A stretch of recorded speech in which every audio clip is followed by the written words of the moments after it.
팔복을 계속 살펴보고 있습니다. 어제 긍휼히 여기는 자는 복이 있나니 그들이 긍휼히 여김을 받을 것이다 봤습니다. 팔복의 어떤 논리적인 순차적인 전개를 봤죠. 마음이 가난해졌습니다. 하나님 없으면 안 되는 애통이 있고 나의 죄로 인한 슬픔이 있어요. 그때 주님이 온유한 마음을 주셔서 이제 하나님 나라를 소유하게 하십니다. 그 나라 백성 삼아 주십니다. 그 나라의 백성이란 확신을 갖게 하십니다. 이제 그는 적극적으로 나아갑니다. 의에 줄이고 목말라 합니다. 주님을 위해 뛰기 시작합니다. 이 땅에 정주지 못하고 하나님의 의를 바라게 됩니다. 그는 용서받은 대로 용서합니다. 불쌍히 여기는 것입니다. 그리고 이제 변화된 마음과 눈으로 하나님을 봅니다. 하나님을 본다. 주께서 그의 마음을 깨끗게 해주셨기 때문에 하나님을 봅니다. 이 비지오 데이라는 하나님을 봄이라는 것은 놀랍게도 지난주 토요일 아침 성경 공부 때 본 거예요. 우리가 웨스트민스터 신앙고백 32장 때 본 거죠. 사후 상태에 대해 볼 때요. 즉시 이 땅에서 옮겨져 하나님을 볼 것이다. 이게 신앙고백의 내용입니다. 계시록 22장 4절에 있죠. 하나님을 볼 것이요. 그때는 영화된 몸으로 하나님을 볼 것이에요. 지금과 다른 상태로 볼 것이에요. 직접 눈으로 볼 것이에요. 그러나 지금은 믿음의 눈으로 봅니다. 하나님을 볼 것이다. 출애굽기에서 모세가 하나님께 당신을 보기 원합니다 할 때 하나님이 나보고 살 자 없다. 나의 등을 볼 것이다 했습니다. 사도 바울도 말했습니다. 우리가 이 땅에서는 희미하게 본다. 거울로 보는 것 같이 본다. 당시의 구리거울 말하는 거예요. 그러나 그날에는 온전히 얼굴과 얼굴을 대하여 볼 것이다 그랬어요. 그 연속성이 있죠. 불연속성도 있지만 연속성이 있어요. 하나님을 볼 것이라는 것에 대한 연속성이 있어요. 우리가 욥이 말한 것처럼 그를 볼 때 낯설어 하지 않을 거예요. 그분 맞군요. 희미하게 뵀던 바로 그분 맞군요. 그러나 불연속성도 있어요. 보다 더 명확하고 분명하게 볼 거예요.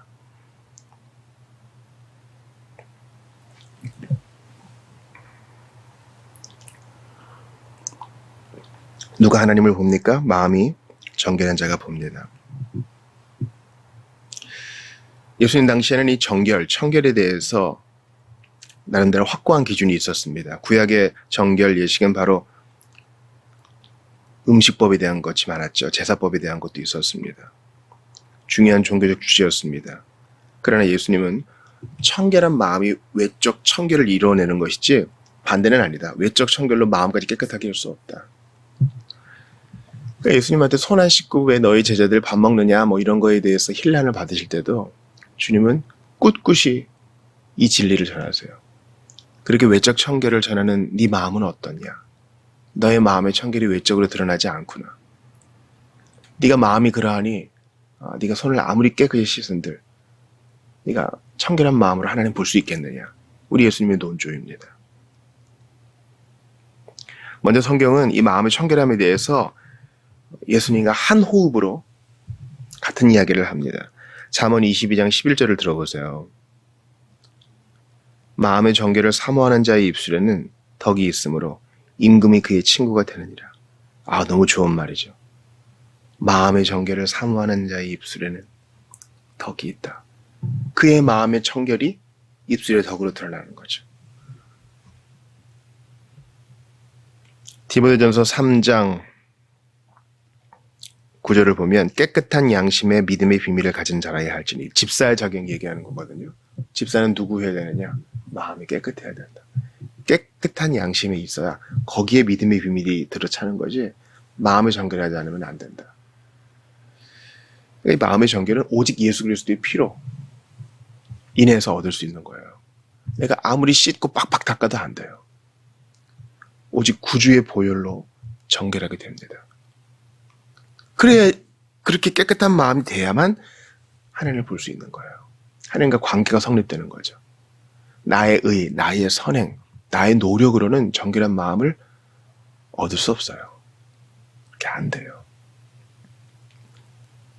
세제를 써야 되는데 물로만 닦는 어리석음. 비누를 써야 되는데, 그죠? 엉뚱한 것으로 비비되는 어리석음입니다. 그런데 이 마음의 정결이라 그랬어요. 마음입니다.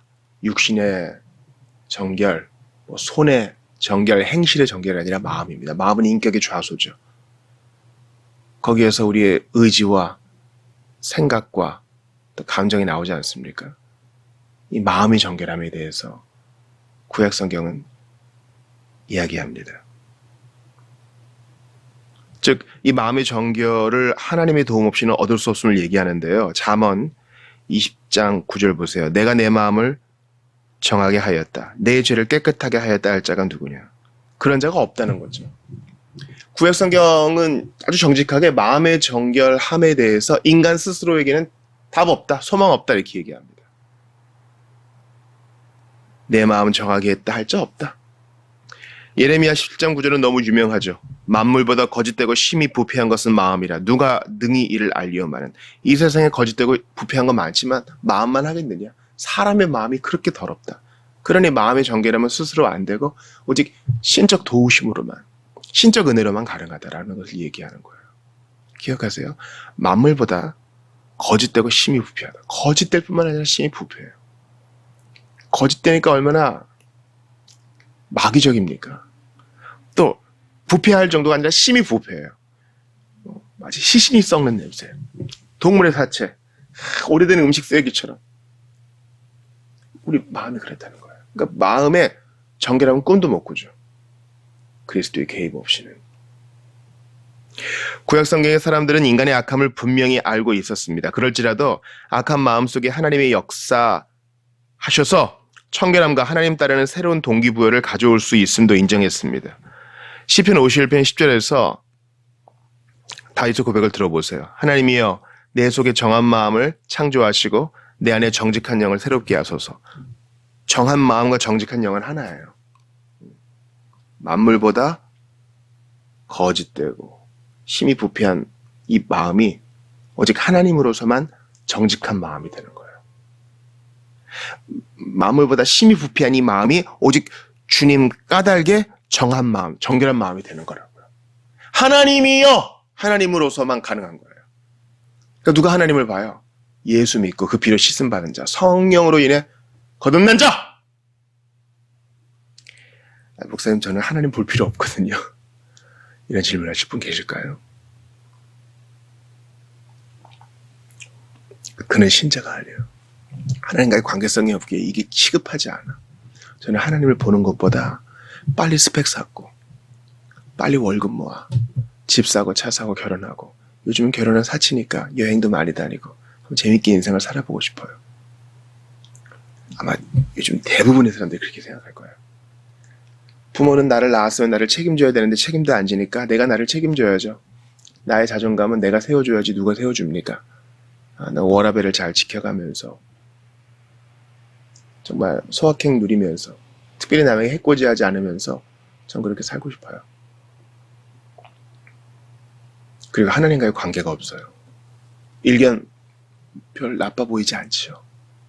그러나 그가 누구나 겪는 인간의 마지막을 겪습니다. 죽어서 마지막을 맞든 살아있을 때 주의 재림을 맞든 어찌됐거나 마지막을 맞습니다. 그때 그리스도를 볼 거예요. 감히 볼 수 있겠어요? 못 봐요. 이 땅에서 못 봤다면 그때도 못 보는 거예요. 주님의 얼굴로부터 내쳐짐을 당해요. 바로 부자가 있는 그 불구덩이에 들어가는 거예요. 여러분, 하나님을 보지 않는다는 것은 선택사항이 아니고 우리의 창조주 구속자이신 주님을 뵙고 그분을 경배하지 않는 것은 마지막 날에서도 그분과 분리된다는 것을 의미해요. 그러므로 오늘 본문은요, 우리에 대한 얘기예요. 우리는 마음이 정결하지 못해 하나님을 볼 수 없으니 주여 우리는 당신이 필요합니다. 이런 고백이 나와야 됩니다. 로마서 1장 21절을 보세요. 하나님을 알되 하나님으로 영화롭게도 아니하며 감사치도 아니하고 오히려 그 생각이 허망하여지며 미련한 마음이 어두워졌나니. 허망한 생각이 있고 미련한 마음이 있는 우리는 답이 없어요.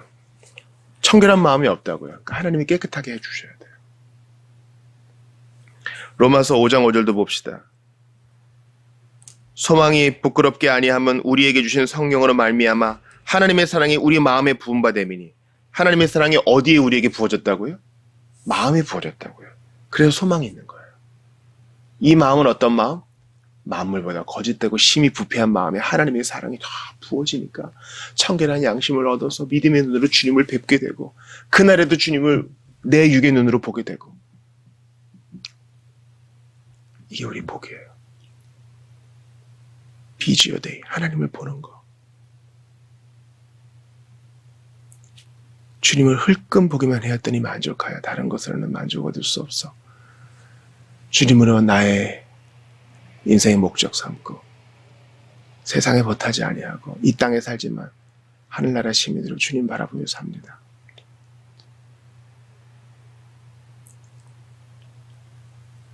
주님은 이러한 정결함을 갖지 아니한 자들을 대단히 심하게 꾸중하셨어요. 정결한 마음은 선택이 아니에요. 우리는 그분께 돌아가야 돼요. 마음의 정결함을 얻지 못한 자들에게 주님이 이렇게 말씀하십니다. 독사의 자식들아, 너희는 악하니 어떻게 선한 말을 할 수 있느냐? 이는 마음에 가득한 것을 입으로 말함이라. 마음이 정결치 않은 자, 주님이 독사의 자식이라 그래요. 너의 더러운 마음으로 악한 말을 하는 것이니 그 마음 하나님으로 깨끗하게 하라. 나에게 돌아오라. 내가 내 피로 너를 씻어주리라. 주님의 말씀이세요. 그러므로 여러분, 우리의 반응은 어때야 되겠어요? 이것은 예수님의 이야기자 우리의 이야기라 그랬죠. 우리는 먼저 매일 그리스도의 보혈을 생각하며 내 마음을 깨끗하게 해주신 그때를 기억하며 내게 이미 허락하신 그 은혜를 생각하며 이미 저를 깨끗하게 하신 줄 믿습니다. 주님을 보게 하소서. 주님과의 관계에 만족하게 하소서 고백해야 할 것이에요. 나를 이미 깨끗하게 하셨으니 깨끗한 자답게 살게 하소서. 그리고 아직 이 마음의 정결함을 얻지 못한 자들 불쌍히 여기소서. 내게 그러하셨듯 그들도 씻어주소서. 기도해야 할 것입니다. 이 기도가 복음전도의 시작이에요. 꼭 기도하세요. 기억하세요. 이 기도가 복음전도의 시작이라고요. 아직까지 하나님을 보지 못하는 자들을 향한 연민, 불쌍히 여김, 안타까움. 그래서 그 마음으로부터 뭔가가 나와야 되지 않겠어요? 교회에서 시키니까 해야겠다. 이렇게 해도 주님이 일하실 수 있지만 예수님이 말씀하신 일반적 방법은 아니에요. 마음이 정결해지기 위해서는 그래서 하나님을 보기 위해서는 영혼의 변화가 필요하니 바로 속죄의 씻음, 예수의 피 아니고는 안 돼요. 또한 신자들에게 부탁드립니다. 속죄의 피로 씻음 받았다 할지라도 우리의 마음은 수시로 더러워지기 때문에 하나님 말씀과 성령을 통해 깨끗해져야만 됩니다. 우리가 공예배로 나아갈 때 참회의 기도를 드리는 이유가 여기 있어요. 마음이 정결하지 않고는 하나님을 뵐 수 없고 그분을 진심으로 예배할 수 없습니다. 사랑하는 여러분, 이것은 또한 예수님 얘기라 그랬죠. 이 세상을 살아갔던 모든 사람 중에 가장 깨끗한 마음을 가지신 분, 우리 예수님. 우리와 같은 사람이셨기에 유혹받으셨으나 성령으로 잉태되셨기에 죄는 없으신 분. 그러나 그뿐만이 아니에요. 그 마음에 사악함이 없고 거짓이 없고 그 마음에 부패함이 없이 청결한 양심으로 하나님을 계속 바라보셨어요. 이 하나님을 볼 것이며 라는 말은 미래 진행형이거든요. 헬라어로. 주님은 계속 성부를 바라보셔요. 이 땅을 살지만 계속 아버지를 바라보세요. 그래서 아버지를 바라보며 그들을 생각하며 우시고 십자가에서도 아버지를 바라보셔요. 영원 전부터 그리하셨던 것처럼 하나님을 봐요. 우리 예수님은 종종 사라지세요. 청결한 양심으로 하나님을 제대로 뵙기 위해 홀로 있는 시간을 가지신 거예요. 사랑하는 여러분, 이제 동이 더 옵니다. 하루가 시작되면 정신 없어질 거예요. 고요한 시간에 주님을 뵈러 가십시오. 주의 얼굴을 뵈러 가십시오. 축도에 나오잖아요. 민수기 6장에. 여호와는 그의 얼굴빛을 내게 비추사. 죄인은 그 얼굴빛에 타 죽을 것이나 우리 하나님의 자녀는 그 얼굴빛 때문에 즐거워해요. 여러분, 아기가 웃는 거 보세요. 뭘 안다고. 신생아가 아직 돌도 안 된 애라 할지라도 부모가 얼굴을 이렇게 들이대고 좋아해 주는 걸 해주면 까르르 웃습니다. 그 얼굴은요, 이 세상 무엇과도 바꿀 수 없는 기쁨이에요. 까르르 웃어요. 하나님은 우리가 향유할 유일한 분이 되십니다. 그분이 우리에게 얼굴빛을 비추심은 무서워하게 하시려고 하는 게 아니라 우리를 기쁘게 하시려고, 우리를 즐거워하게 하시려고, 우리를 당신을 향유하게 하시려고 그렇게 하시는 거예요. 그러니 두려워하지 말고 믿음으로 하나님을 바라보세요.